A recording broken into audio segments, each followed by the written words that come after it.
It's been pretty clear for a long time now that the Royal Rota, the people that report on the royals, and the royals have a culture of codependency. So, what does it say about your future king that they're calling out how gravely concerned they are about your upcoming reign?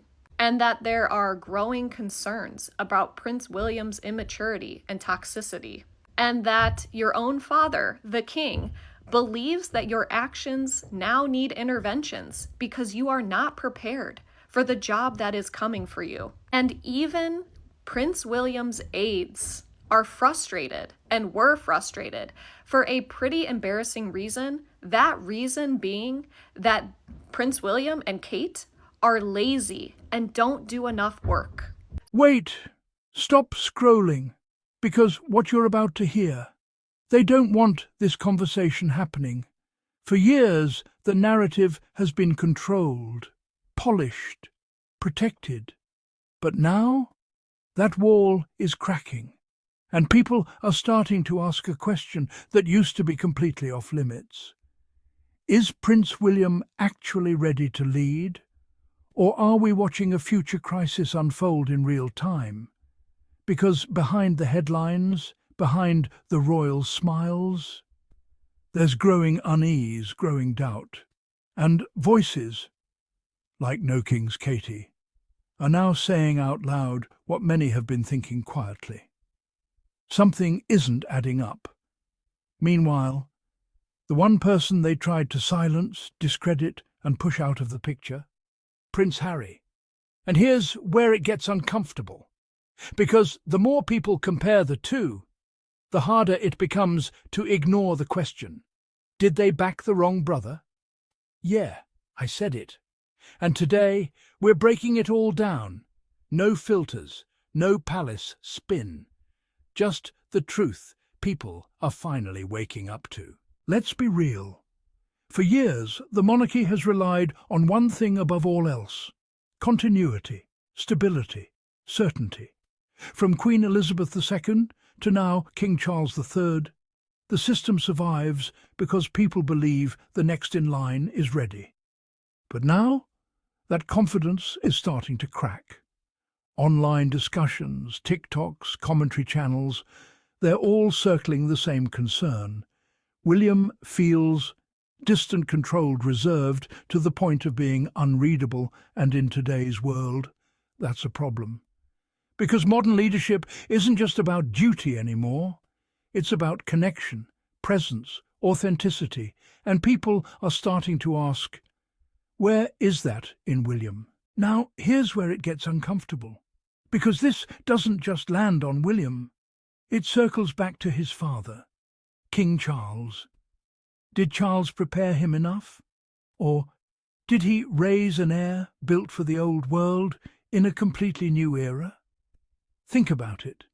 Charles himself spent decades waiting, learning, failing publicly, rebuilding his image over time. But William, he was protected, shielded, managed. And now the question becomes, was he overmanaged, overcurated, undertested? Because leadership isn't proven in comfort. It's proven under pressure. And many people feel we haven't truly seen William tested yet. Now, let's talk about the comparison that always comes up, whether people like it or not: Prince Harry. Because here's the thing, Harry represents something completely different. Emotion rawness, visibility, imperfection, but realness. And that resonates with modern audiences. Say what you want about his decisions, but people understand him. They feel him. And in today's climate, that matters. So when people say Harry might have been the better option, they're not necessarily talking about tradition. They're talking about relatability versus rigidity. And that's a debate the monarchy has never really had to face like this before. King Charles spent decades preparing to be king. He watched, learned, and adapted. But did he do the same for William? The question is, well, complicated.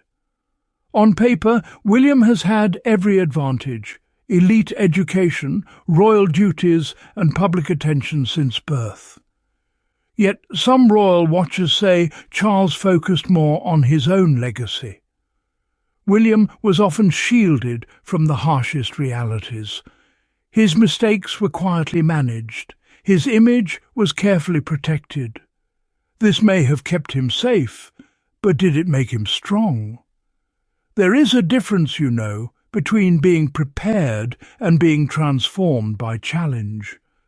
William's upbringing was privileged, but it may have lacked the tests that build resilience.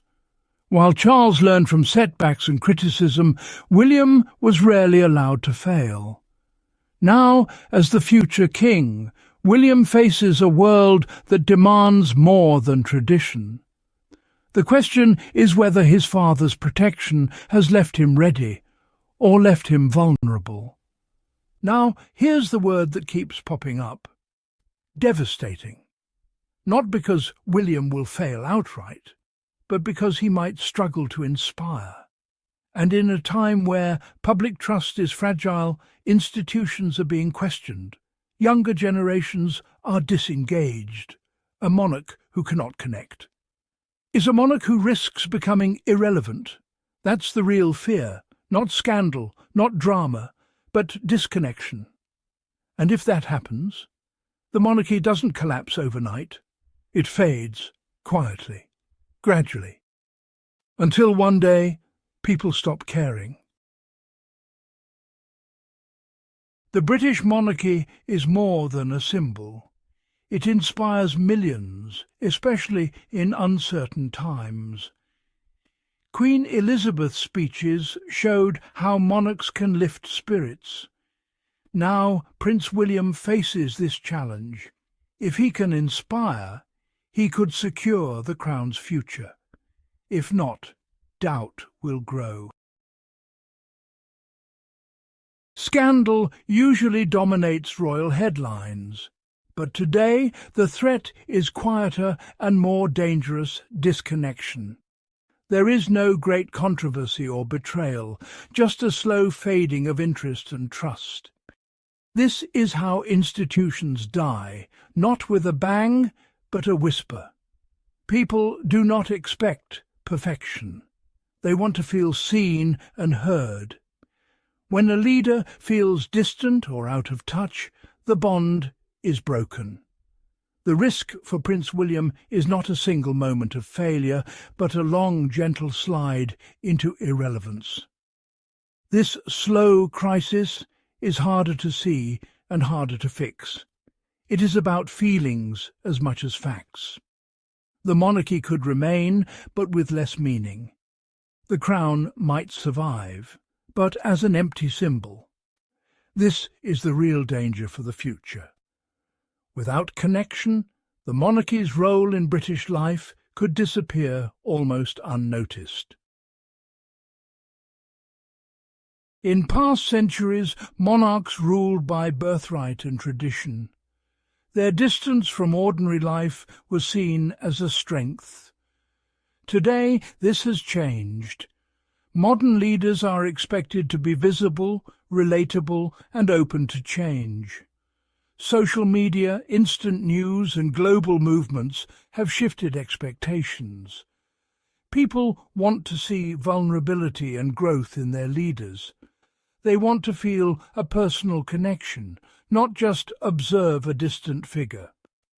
For Prince William, this is a difficult transition. He stands at the crossroads of old and new. The traditions he inherited were built for a different age. Now he must find a way to honour the past while leading in the present. The question is not whether the monarchy will change, but how. William's choices will shape what the crown means for generations to come. So now we're here. The question is no longer being whispered. It's out in the open. And it's not going away, because whether people want to admit it or not, doubts about Prince William are growing, not from haters, not from trolls, but from people who are simply watching antennae. And that's where this really gets uncomfortable, because this isn't just about two brothers anymore. This is about the future of the monarchy itself. Can it evolve? Can it connect? Or is it heading toward a slow, quiet disconnect from the very people it depends on? And maybe the biggest question of all, is the crown in the right hands, or was the real choice already lost? I want to hear from you. No scripts, no filters. Drop your thoughts in the comments. Is Prince William ready? Or are people finally seeing what's been there all along? And if you think this conversation matters, hit like, subscribe. Because this is only the beginning.